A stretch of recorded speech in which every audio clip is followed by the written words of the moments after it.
Hello বন্ধুরা, কি অবস্থা? সকলে কেমন আছেন? আশা করি প্রতি ভালো আছেন। সো আজকে আমি আপনাদেরকে দেখাবো যে গ্রামের ক্ষেতে যে ধান চাষ করে সেটা কিভাবে ঘাড়ে বা কিভাবে প্যাক করাটা দেখাতে পারবো না আজকে, জাস্ট আপনাদের গাড়াটা দেখাবো যে কিভাবে কি করে।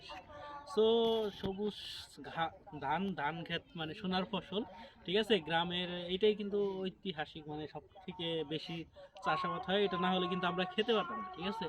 সো এটা কিভাবে কি করে সেটা আজকে আপনাদেরকে দেখাবো। সো ব্লগটা সম্পূর্ণ দেখতে থাকুন, আর পেজে নতুন হলে পেজটা ফলো, চ্যানেলে হলে চ্যানেলটা সাবস্ক্রাইব। চলুন দেখাই আপনাদের, ওকে। প্রথমে জমিতে পানি দিয়ে তারপরে ট্রাক্টর দিয়ে হাল বেয়ে মই দিয়ে সমান করে এখানে প্যাক করা হয়। প্যাক করার পরে সো ধানের যে বীজগুলো আছে সেগুলো যে পানিতে রাখার পরে গ্যাস হয়, গ্যাসের পরে জ্বালা, এটার নাম জ্বালা হয়, জ্বালা মানে ধানের জ্বালা। সেইটা এনে যে ওইখান থেকে তুলে এনে তারপরে এটা কিন্তু সিরিয়াল বা গাড়ে কতজনে, আবার কিছু কিছু মানুষ আপনার আইলা যাইলা মানে আওড়া করা গাড়ে।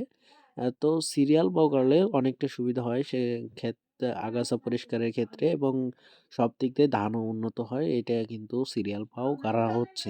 সো এরকম ভাবে গাড়ে দেখেন কত সুন্দর দেখা যাচ্ছে। এখন কিন্তু অতটা ভালো লাগছে না, বাট আপনার যখন আরেকটু বড় হবে কালা কুচকুচে হয়ে যাবে তখন কিন্তু অনেকটা সুন্দর দেখা যাবে।